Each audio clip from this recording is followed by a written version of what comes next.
Hi, folks. So you've read the first half of Nightwood up through the chapter called The Squatter.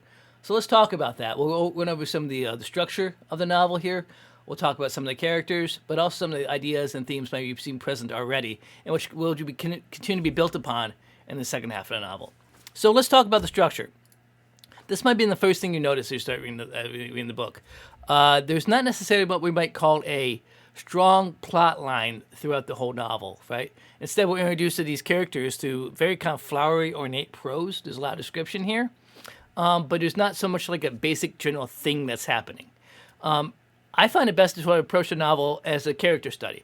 In other words, Barnes is going to have these characters and put them in a room, and they're going to bump into each other and talk with each other and talk at each other often, particularly when we talk about the doctor, and sort of bumble through each other's lives, making loves and griefs and despairs, all of that kind of through each chapter. And the chapters are connected in that sense because they're connected by characters, but not necessarily by plot, right?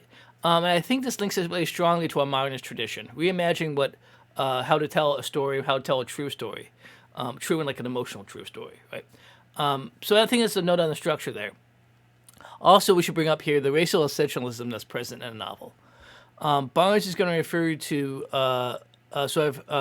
races in an essentialist way. She's going to talk about the Jew. She's going to talk about the Catholic or the Christian. She's going to talk about the Protestant, and she's going to talk about the Irish, among other things. She's going to sort of explain character traits by racial essentialist qualities. The Jew acts like this because he's a Jew. The Christian acts like this because he's a Christian. Obviously, there's something deeply flawed with that, and we can see that in all those sort of commentary we have in the many years since this novel's publication, and it seems to be very contrary to what we talked about when we talk about 30 Years of Queer Theory, and it definitely is. This novel is a smart novel. It's an important novel. It's not without its faults, and this is definitely one of them. So when you see that, I think what I try to do is place it in its context. It's a novel written in 1930. And this is something that was very much in conversation in 1930, the 30s, I should say. That doesn't excuse it. It just tries to contextualize it a bit. So take with that what you may. But let's talk about the characters. First, we're introduced to Felix Volkbian, a Austrian who lives in Paris in 1920. We see Felix through the guise of his parents first. We get witness at his birth. And we understand that his parents very much are of feigned nobility, right? They very much want to be part of the aristocratic structure. And Felix inherits that and sort of exacerbates it, right? We see him kind of come up with some portraits of his long-lost, paternal grandparents. Tried to claim on some sort of, and he likes to call himself the Baron, right? So we introduce him in the first chapter here. He's kind of a pathetic figure, right? He nods everyone, sort of genuflects, tries to pay them homage because who knows if they might be important or not. Very much sort of tied to this false air of nobility that kind of permeates his whole being. So Felix inhabits 1920s Paris, and this is what it's used to talk about, like we talked about in the last video, the Roman à Clef, right? Roman à Clef, to remind you, is a novel that's based on autobiographical experiences. So there's often thinly veiled characters, events, all of that sort of pulled from the author's own life. And we're going to see every character in here, for the most part, is going to be part of that, especially when we talk about Nora and Robin. But we have Felix kind of hanging around 1920s Paris, dropping into artist salons to kind of talk about philosophy and life and meet people, like meet and greet here. And one of those things, him and Frau Mann, and Frau Mann here is a trapeze artist. Felix hangs around with circus performers and actors and actresses. We'll come back to that when we talk about performanity. But that's kind of his circle here. And Frau Mann is one of those. I will say, too, she comes going to pop up later in the novel as well.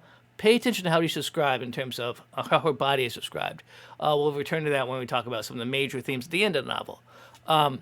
But they're going to tend to party in hopes to meet this count, right? A count that is sort of a noble person, so they can sort of pay homage to him. Instead, they're going to meet Dr. Matthew O'Connor. Dr. Matthew O'Connor is an Irishman who's described as a doctor. Often we see him described as a doctor there. It seems like he's not an actual licensed doctor, right? I think at one point in the novel, he's called a med student. So this is an unlicensed doctor who's practicing his field of, he claims to be gynecology. He's kind of a rapscallion, right? He's sort of he likes to start trouble, it seems. But it also seems like he hides a deeply conflicted past.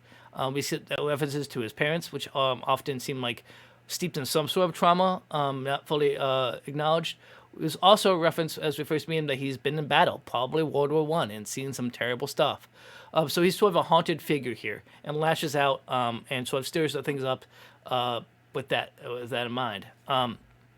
He's going to be a prominent figure throughout the novel, particularly in the next chapter you read. But we also introduced at the same party doing publicity for the circus is Nora Flood, and this is going to be Barnes' self-insert character. Very much of her experience and a thinly veiled sort of self-portrait, we would say. So Nora Flood's an American, and when we're introduced to her, when we get a bit of her backstory, we discover that she has relationships with men and women. She falls in love very easily and gives of herself very much, right? That's sort of what the chapter is describing her there. And she happens to meet Robin at a circus, right? Come back to the circus again.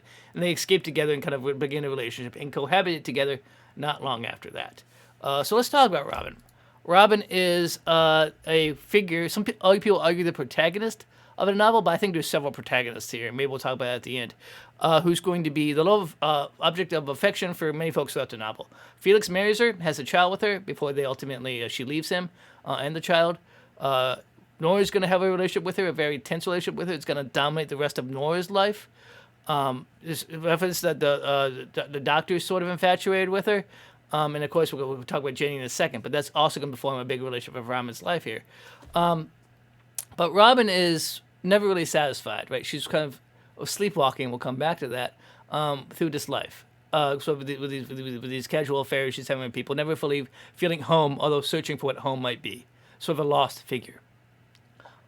So if Nora Flood is Jonah Barnes, this is going to be Thelma Wood. It's kind of an amalgam of Thelma Wood and some other lovers that Barnes had at the same time. Again, another a veiled character here. And sort of exploring that relationship is one way to kind of explore Barnes' relationship with Wood. That's kind of what's happening here. Then lastly, we're going to have Jenny Petherbridge, who we meet sort of at the end of this section. And we have a very wealthy widow, right? She's been married 4 times, sort of inherited 4 different fortunes here. And it strikes up a relationship with Robin, ending in sort of and we get a sense that Jenny is also a bit unstable, right? Especially at the end there, the carriage ride, enacting physical violence upon Robin, although they stay together and sail for America not soon after that. There's a lot that happens here with Jenny, and maybe we'll turn to Jenny, particularly talk about sort of the vacuousness of Jenny. Yeah, so we have a bunch of characters here, and I think, this one thing to talk about here too. Oftentimes, I think when we read, we look for like relatable, likable characters. We may not find any in this bunch, right? And that's part of what we want to look at here. What are these characters saying about our world, rather than how we're supposed to identify with them, right? We might identify with aspects of them, but like none of these folks are like, without their conflicts and complications, to say the least. So I mentioned performers and performing. It's worth noting that Felix hangs out with actresses and circus performers. And a lot of there's the circus and the act of performing is carried throughout the first 80 pages here. So I think a really interesting question would be, how does that connect back to notions of performativity we see sort of in our first reading? That's something to consider, I think, along with this. What is being performed here and who's performing it is something maybe to focus on, not just in these first 80 pages, but also the next. But also the notion of sleepwalking. So we have a whole chapter called The Sleepwalker. It's translation from the French, meaning the sleepwalker, second chapter, which I'm associating with Robin, right? Literally, Robin leaves her domiciles for hours at a time, wandering the streets, saying, "Don't wait up for me." She's kind of moving through this life, not only wandering aimlessly in the streets of Paris and in America, but also sort of unable to find a home, unable to feel a satisfaction with any of that, just kind of going through the motions. That might be something interesting to keep in mind when we talk about gender identities, particularly in sexuality, I think, here too. All these characters can be sort of explored along those lines, I think, and Ram is definitely one of them, right? As she's going to kind of be a central role in really much every other character's life. Ram's going to have a strong role in. Yeah. So I think I've been talking here about almost 10 minutes, so I think that's probably pretty good for right now for the first 80 pages or so. This is going to be how the novel kind of functions here. And we're going to see in the next 80 pages here some of the same ideas that we've talked about previously that we maybe located already, sort of built up upon, but also how these characters continue to butt up each other and sometimes surprising and tragic results.